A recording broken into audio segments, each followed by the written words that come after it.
at Penn, does calling for the genocide of Jews violate Penn's rules or code of conduct? Yes or no? A contentious congressional hearing about reports of anti-Semitism at Harvard University, MIT, and the University of Pennsylvania ended with Republican Congresswoman from New York, Elise Stefanik, calling for resignations of the school's presidents, accusing them of not protecting students. In response, I have sought to confront hate while preserving free expression.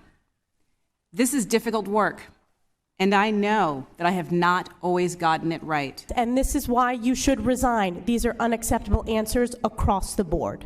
Penn's Liz McGill, Harvard's Claudine Gay, and MIT's Sally Kornbluth all defended decisions that allowed protest on campus. But critics said they equivocated over whether protests calling for the genocide of Jews would violate school policies. McGill resigned December 9th amid the firestorm. They're incredibly qualified in the academic world. They are not qualified to lead universities. There's an absence of good leadership. She's absolutely spot on. One down, two to go. But others defended their leadership and said Congress is not the place for picking university leaders. That's completely outrageous.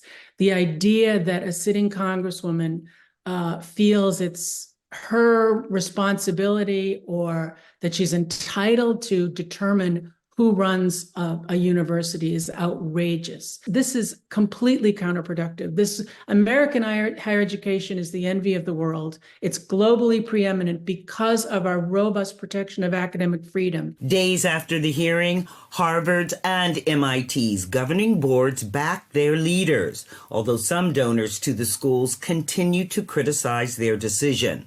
On college campuses, many professors consider the protest teachable moments. I think that one of the things that we're really missing out on here is an opportunity to teach students civil discourse. You know, how do we sit down and talk to each other when we don't agree with each other, when we might not even like each other? The U.S. Department of Education is investigating at least a dozen schools for anti-Semitism violations. Some professors say the spotlight on campuses is an opportunity for vigorous debate about anti-Semitism, Islamophobia, and the First Amendment protections for free speech and protest. I'd much rather college presidents and boards actually focus on these issues rather than how we're going to beat up a college president for a bad soundbite in a congressional hearing. That's not important. I understand why some people see it symbolically important, but it's not as important as how we're going to use our educational resources to turn out a next generation of critical thinkers on difficult issues like this. The U.S. has more than 4,000 college and university campuses.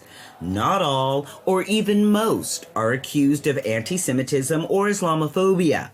Some academics say the current climate is creating a chilling effect on free speech and academic freedom. Robin Guess, VOA News.